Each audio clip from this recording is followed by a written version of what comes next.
Hello everyone, welcome to our first lesson in Math and French. It's probability, and today we are going to learn the terminology of probability, learn about the probability odds, and apply our knowledge to word problems. Before we begin, probability compares the number of favorable outcomes and the total number of outcomes. Probability must be reduced to lowest terms. So say if you have 2 quarters, you have to reduce that to 1/2. Part 1, mean, median, mode, and range, or measures of central tendency.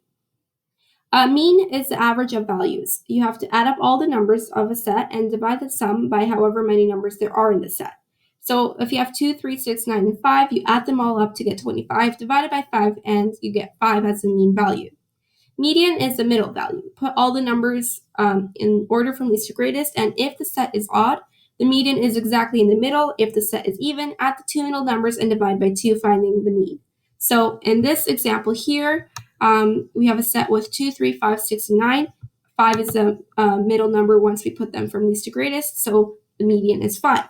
However, in this example, this is an even set, and the 2 middle numbers are 3 and 5. We add them up to get 8 divided by 2 because there's 2 of them, and we get 4 as our median.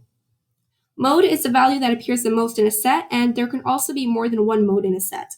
So in this example, the mode is 2 because it appears 3 times. Once over here, once over here, once over here, and once over here.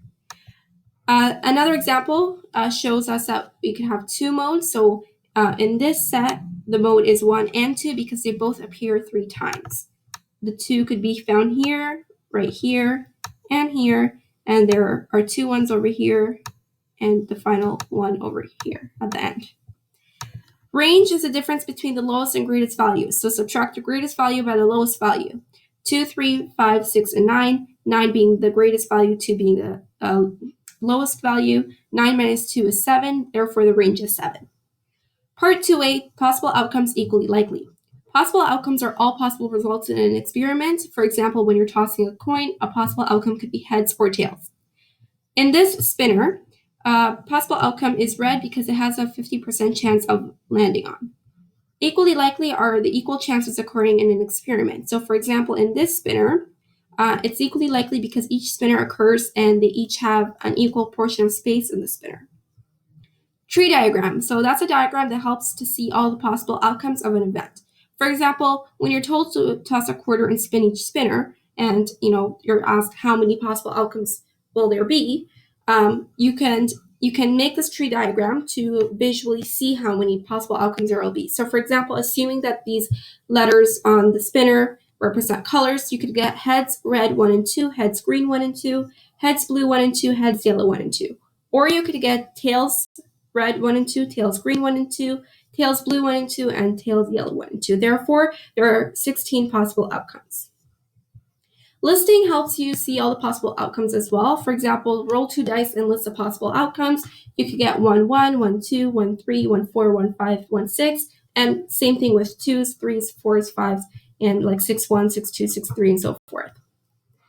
Part 2b, probability odds. So when we have odds, we can have them in favor or against.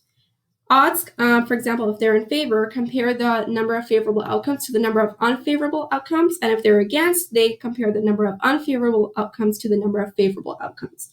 Odds against an event is always opposite of odds in favor of an event. So, for example, 5 fourths is in favor, therefore that means that 4/5 is against.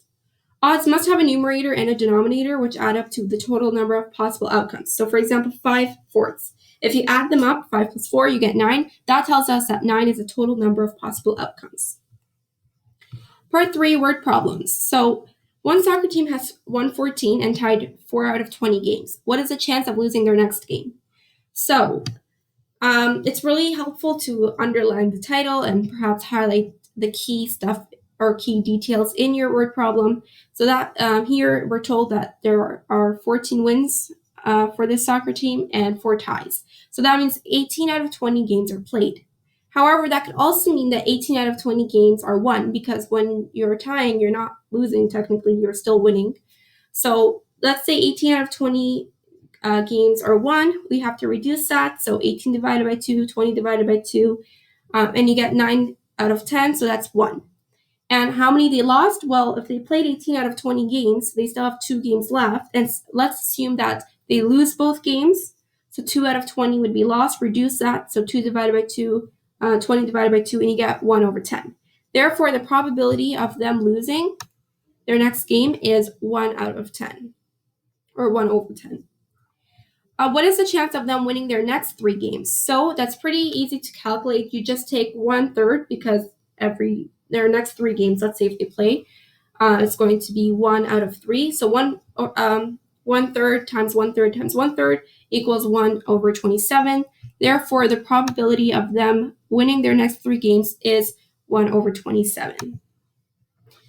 2. A spinner has 3 colors, blue, red, and green. What is the angle of each section or central point? And this drawing is not to scale, but let's pretend the sections are equally proportional. It's pretty, for me, it's kind of difficult to draw on a computer, so yeah. So it's a circle. It's obviously 360 degrees, and 360 degrees divided by 3 sections. Each section is going to take about 120 degrees. So the angle of each section is 120 degrees. 2b, what is the chance of landing on blue twice the chances of landing on the other colors in degrees? So again, this circle is divided into 4 sections, but it's a circle, so it's 360 degrees. Divided by 4 is 90. And because there are 2 blue colors, we're going to multiply that by 2 to get 180 degrees. So therefore, both blues would occupy 1/2 of the 360 degree circle, thus 180 degrees of the circle. 2c, the spinner is spun 120 times. How many more times do you expect the question B spinner to stop on blue than question A?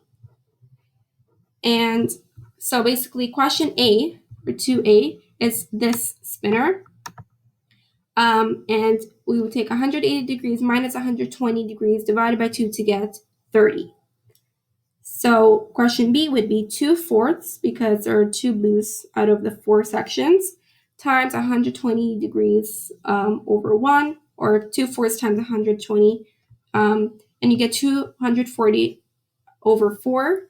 You have to reduce that by 4 to get 60 over 1, or 60, and 60 minus 30 is 30. So therefore, the question B spinner would stop on blue 30 more times than question A. Practice questions. So I'm going to give the answers to these in the description box, but these are opportunities for you to practice, with probability and all the stuff we learned. They're not as difficult probably as the word problems that we worked with, but you're going to calculate the mean of this set. You're going to calculate the median of this set and state the mode of this set. And there's a word problem such as a bag contains 8 blue marbles, 10 yellow marbles, 6 green marbles, and 12 black marbles. Answer these probability questions. So what's the probability of choosing a black marble? What's the probability of choosing a blue or yellow? And what's the probability of choosing a pink marble? Anna flips a coin 4 times. What is the probability she will flip heads every time? Show the math equation as well. So you're going to show the math equation and the final answer. Okay, so this was our first lesson in math. This was a more basic, I guess, kind of like grade 6 level. We will be moving on to more advanced stuff in math, moving on from grade 6 through grade 12. But yeah, this was our lesson. Like I said, I'll post the answers to these, where did they go? These questions in the description box. Other than that, thank you so much for watching, and stay tuned for future videos.